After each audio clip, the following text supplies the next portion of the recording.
오늘 말씀은 베드로후서 1장 3절에서 11절 말씀으로 부르심과 택하심을 굳게 하라라는 말씀의 제목으로 함께 말씀을 나눕니다.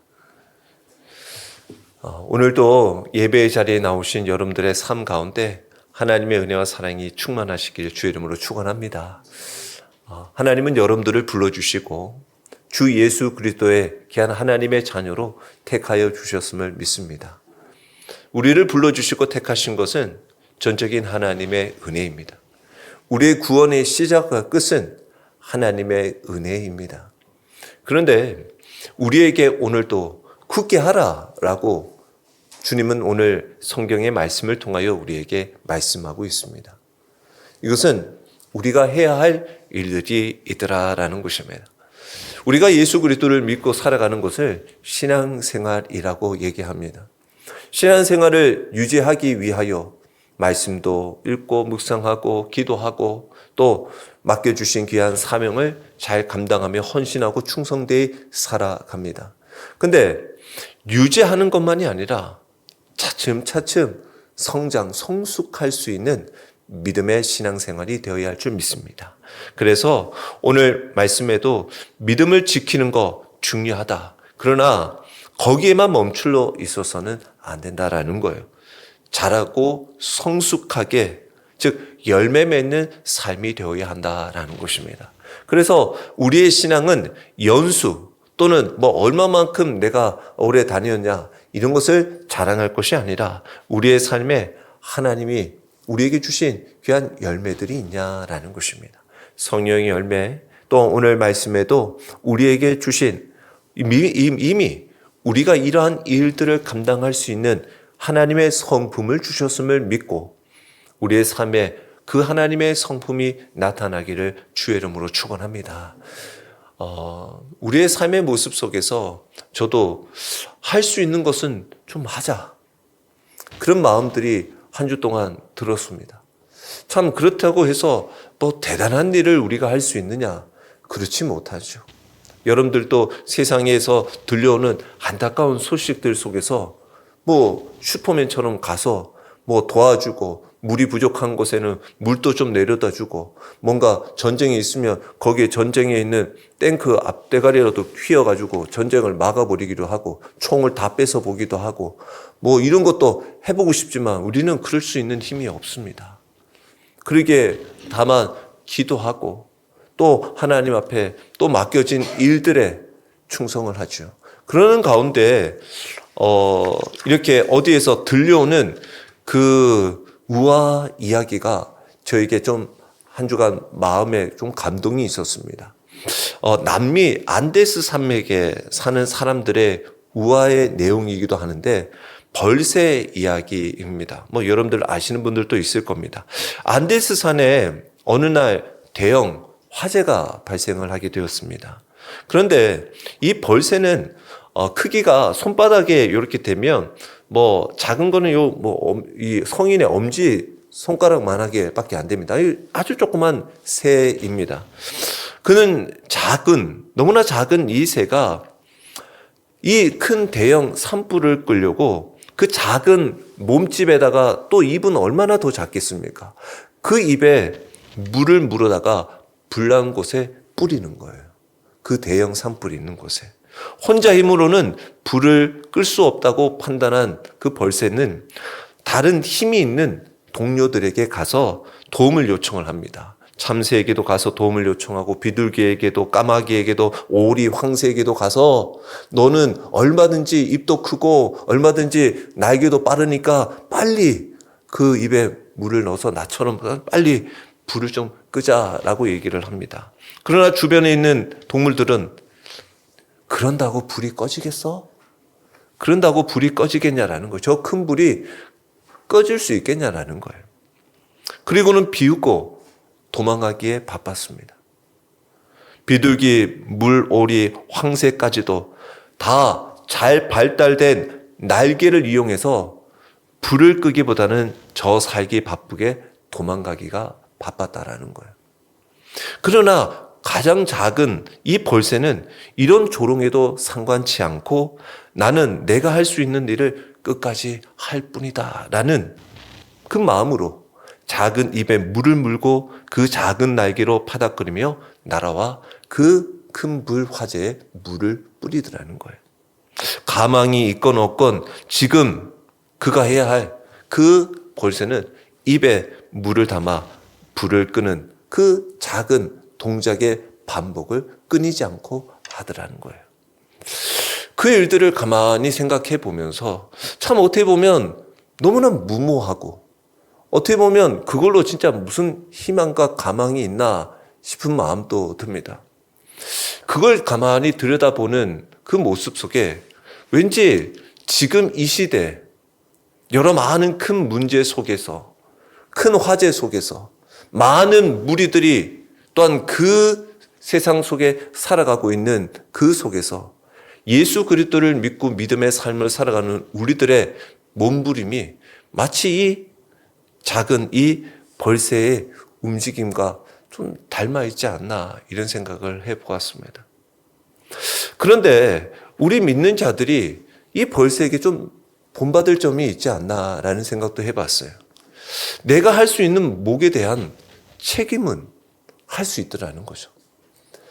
벌새가 작은 입을 모아가지고 그 입에 담아서 뿌리는 거 어떻게 보면 대단하지 않을 수 있어요. 그러나 내가 감당할 목, 내가 할 수 있는 일은 무엇인지를 알고 그것을 하더라는 거죠. 예수 그리스도를 믿고 믿음의 삶을 살아가는 우리들에게도 주어진 시간, 주어진 환경, 놓여져 있는 믿음의 삶의 모습 속에서 말씀을 읽고 기도하며 헌신의 자리로 나아가는 거, 그거 할 수 있다라는 것입니다. 내가 감당할 못, 할 수 있다라는 거예요. 또 조롱과 또 냉랭한 그 주변에 있는 반응 가운데서도 나의 중요한 마음의 태도는 온전히 나아갈 수 있다는 것이죠. 그렇게 해서 무슨 소용이 있냐? 그 말은 틀린 말이 아니죠. 그거 진짜 가능성이 없어 보이는 것 같아요.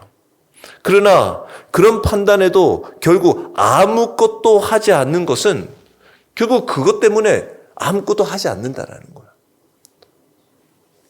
반면에 조롱을 들었지만 멈추지 않았다라는 거예요. 그것은 결과보다 태도와 반향을 선택했다라는 것입니다.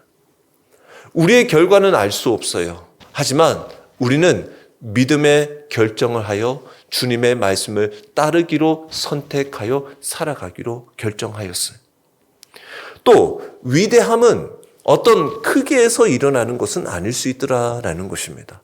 많은 일을 하고 놀라운 일을 해서가 위대한 업적이 아니라 이 작은 존재가 하는 그 행동이 가장 큰 행동으로 드러날 수 있다는 거예요. 날개가 크고 힘이 있는 새들은 고작 그것 가지고 도망하기 바쁜데 작은 이 벌새는 불 앞에 남아서 불을 끄는 역할을 하더라는 것이죠. 우리가 예수 그리스도를 믿고 살아가는 우리들도 구원의 삶을 살아가고 처음에 말씀드렸다시피 신앙을 유지하고 성장하고 성숙하게 하기 위하여 우리의 삶에도 반드시 해야 하고 이루어 나가야 할 일들이 있더라는 거죠. 그 내용들이 오늘 베드로는 우리 믿는 우리들에게 이와 같은 권면의 말씀을 주고 있더라는 것입니다.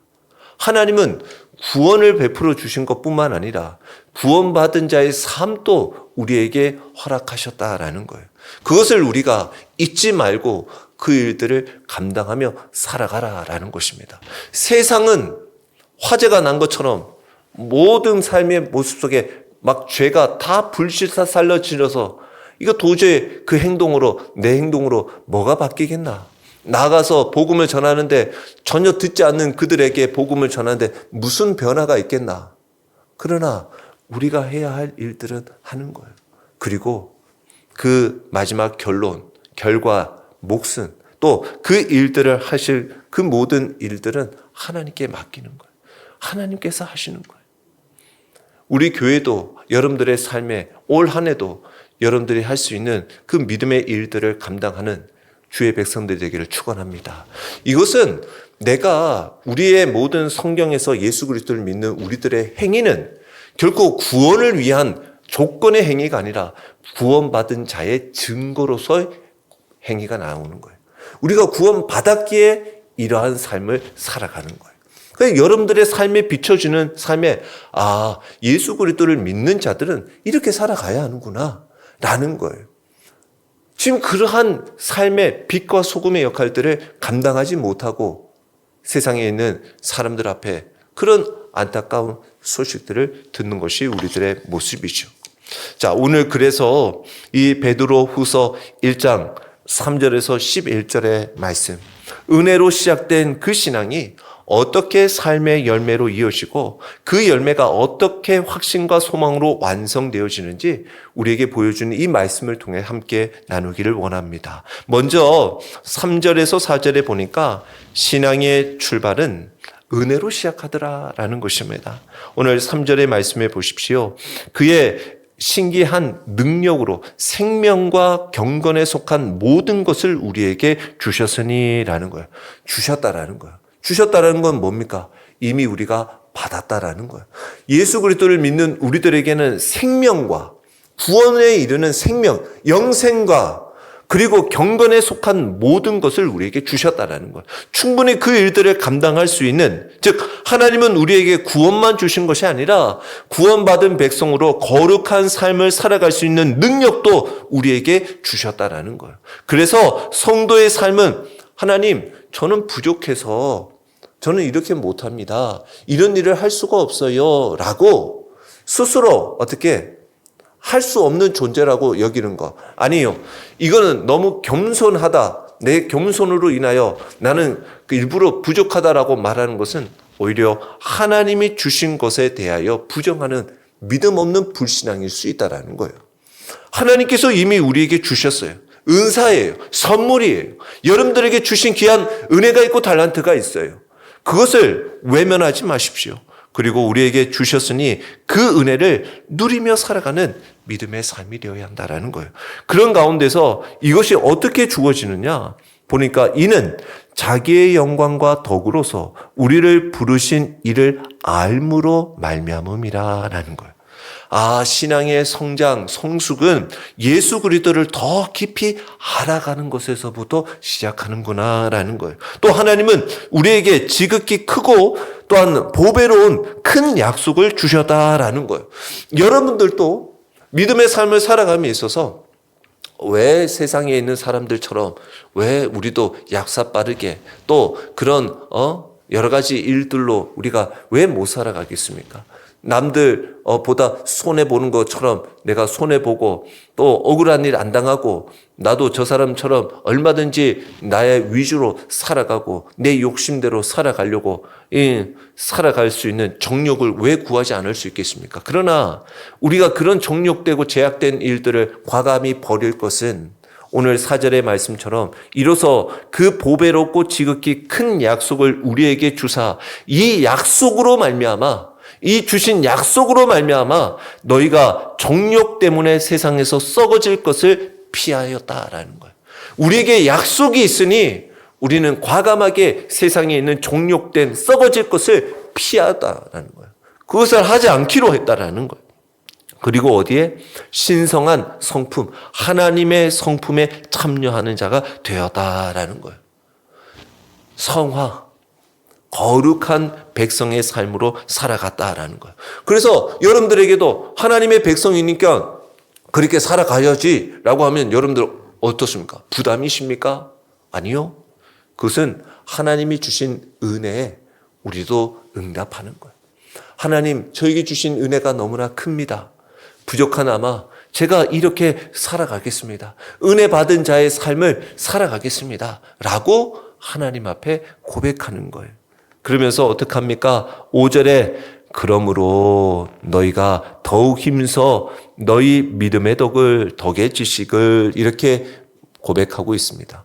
그러므로가 뭡니까? 이미 주셨기 때문에 이미 받았기 때문에 내 마음대로 살아가고 아무것도 안 해도 되지 뭐. 아니요. 이미 주셨기 때문에 더 힘쓰겠습니다. 주어졌기 때문에 더 열심히 하겠습니다. 라는 것을 고백하는 거예요. 힘쓰겠습니다. 조급하게 말하는 거 아니에요. 의도적인, 어떻게 보면 의지적인 헌신을 말하는 거예요. 내 피곤하지만 내 육신은 연약하지만 더 힘써 주님의 일들을 감당하겠습니다 라는 거예요. 신앙은 저절로 잘하지 않아요. 은혜로 시작되었지만 은혜를 따라 살아가려고 하는 결단이 필요해요. 그러기에 말씀의 자리를, 기도의 자리를, 예배의 자리에, 순종의 자리에서 믿음은 삶으로 드러나게 되더라라는 거예요. 우리에게 주신 그 믿음의 자리, 여러분들은 지금 그러한 자리로 나아가시고 계십니까? 여러분들의 삶의 자리는 지금 여러분들의 놓여져 있는 자리는 어디를 향해 있습니까? 세상에 있는 사람들과 별반 다르지 않습니까? 하나님 앞에 주신 은혜의 그 거룩한 자리로 나아가기를 축원합니다. 그래서 이러한 오늘 성도가 가져야 할 8가지 덕목에 대해서 쭉 설명하고 있어요. 5절에서부터 7절까지이죠. 근데 이 8개 믿음, 덕, 지식, 절제, 인내, 경건, 형제, 우애, 사랑, 이것은 각각 나눠져 있는 것 같으나 아니죠. 이 성도의 이 성장의 하나의 연결의 과정으로 쭉 나열되어 있더라라는 거죠. 믿음으로 시작해서 사랑으로 끝나고 있더라라는 것입니다. 믿음이 자라면 삶이 바뀌더라는 거예요. 삶이 바뀌면 관계가 바뀌고 관계는 결국 사랑으로 완성된다라는 것입니다.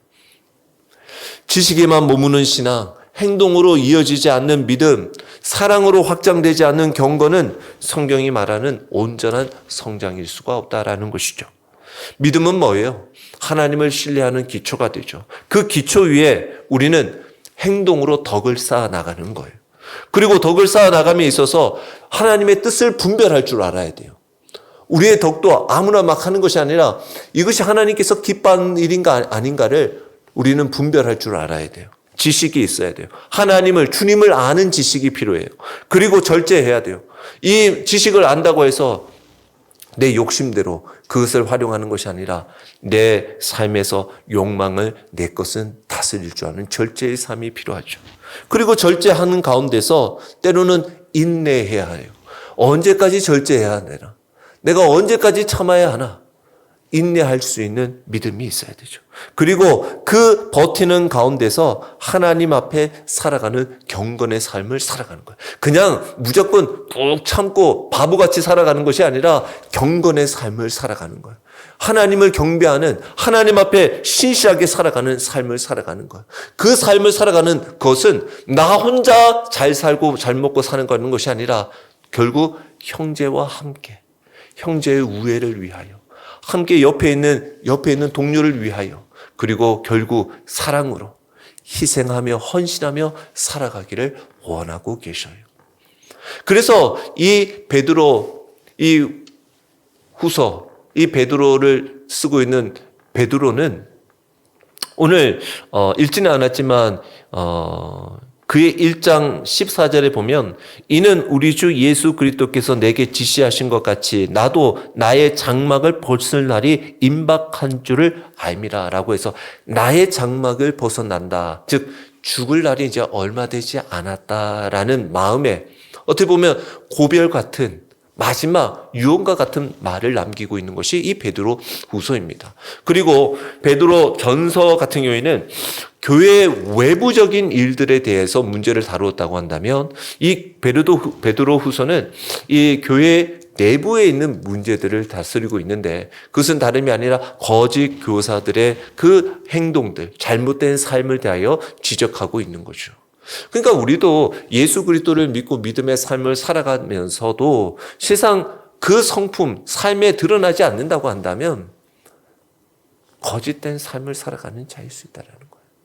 하나님 앞에 진실하게 바로 서 있지 못한다고 한다면 정말 내가 하나님의 백성, 구원받은 백성으로 살아가고 있는지를 우리의 모습을 되돌아 보아야 한다라는 것입니다. 그래서 그걸 베드로후서는 우리에게 말하고 있는 거예요. 너는 구원받은 하나님의 자녀로 살아가고 있는가? 너의 삶을 한번 돌이켜봐라 라는 거예요. 그래서 이 덕목들을 쭉 보면서 서로 지탱하고 있는 것을 보게 되죠. 서로 지탱하고 있어요. 그러면서 믿음이 자라면서 삶이 바뀌고 결국 사랑으로 완성되어져 나가는 삶, 그런 삶을 살아가는 삶에 하나님께서는 아름다운 귀한 열매를 맺기를 원하셔요. 근데 이러한 삶을 살아가지 못할 때 8절 9절의 말씀에 보니까 이런 것이 너희에게 있어 흡족한즉 너희로 우리 주 예수 그리스도를 알게 게으르지 않고 열매 없는 자가 되지 않게 하려니와 라는 거죠. 그러니까 결국의 삶의 모습 속에서 열매 없지 않는, 열매 맺는 삶을 살아가는 믿음의 삶을 살아가기를 원한다라는 거죠. 그런데 이러한 열매 없는 삶을 살아가는 자들의 삶은 결국 오늘 9절에 보니까 이런 것이 없는 자는 맹인이라 멀리 보지 못하고 그의 옛죄가 깨끗하게 된 것을 잊었느니라 라는 거죠.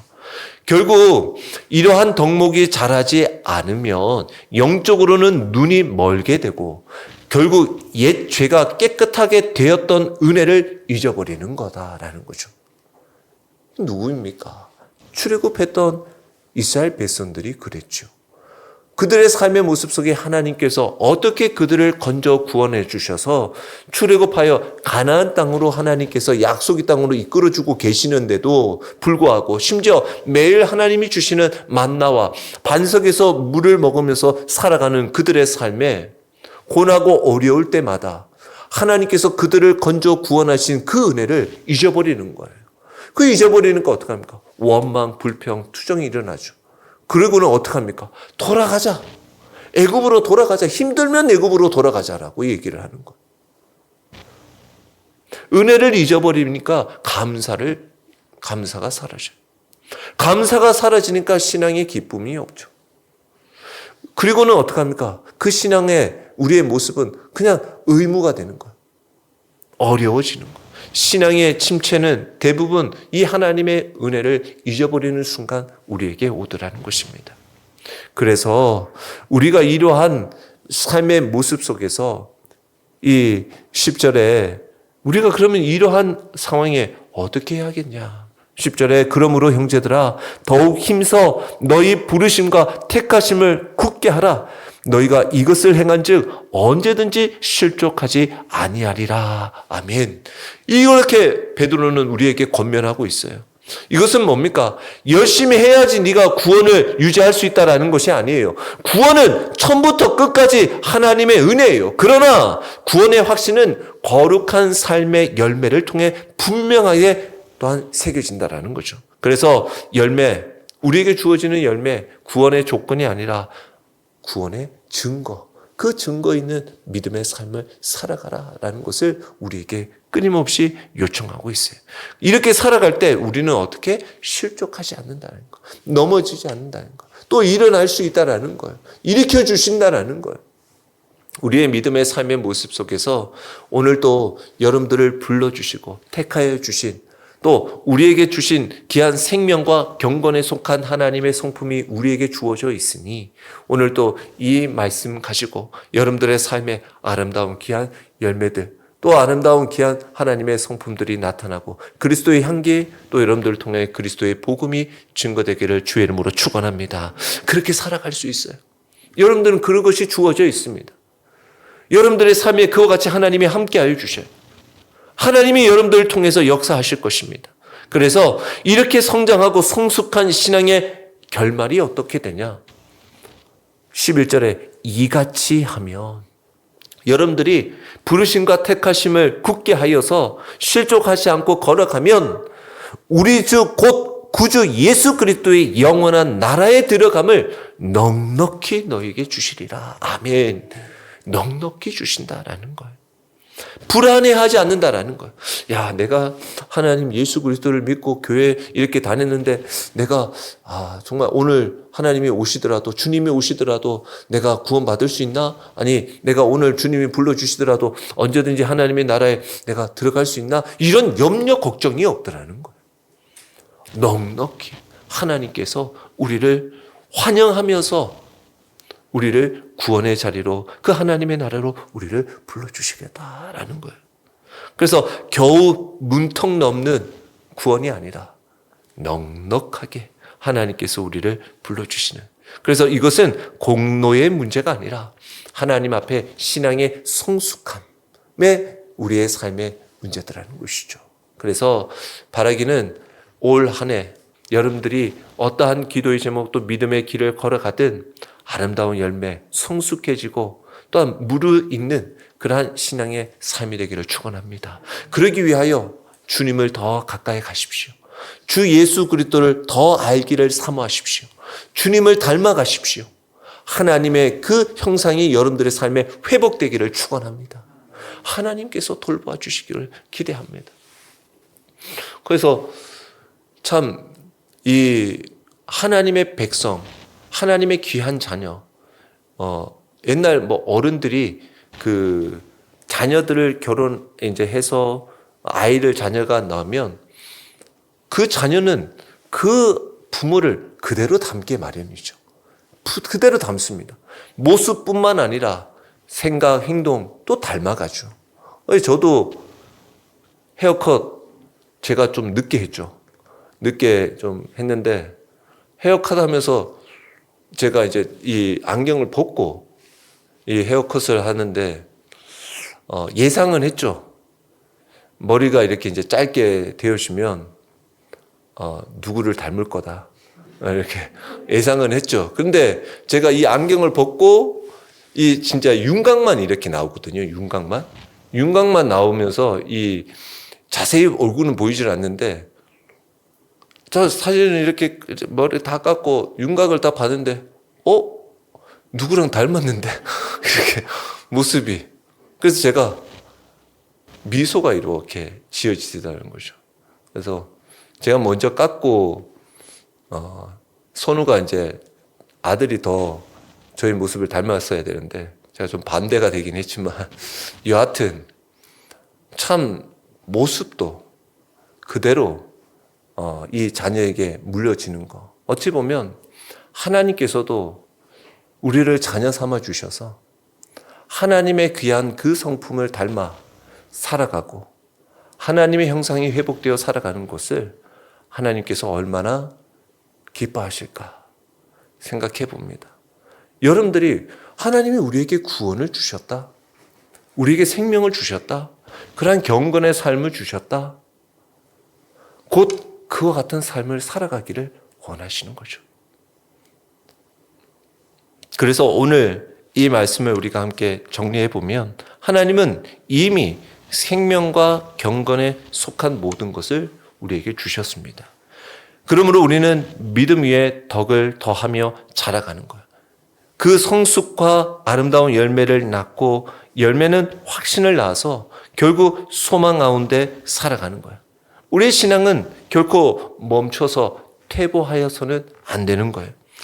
그러나 은혜를 붙들고 하나님 앞에 귀한 믿음의 삶을 살아가며 끝까지 주님의 귀한 일들을 감당하며 살아갈 때 우리는 퇴보하는 것이 아니라 예수 그리스도의 성품 안에서 닮아가는 믿음의 삶이 될 줄 믿습니다. 그래서 이번 삶을 통해서 또 올 한 해, 또 한 주간 여러분들의 삶에 주님이 주시는 은혜를 의지하고 부르심과 택하심을 굳게 하며 믿음의 열매를 맺는 성도의 삶을 살아가는 저와 여러분이 되시길 주의 이름으로 축원합니다.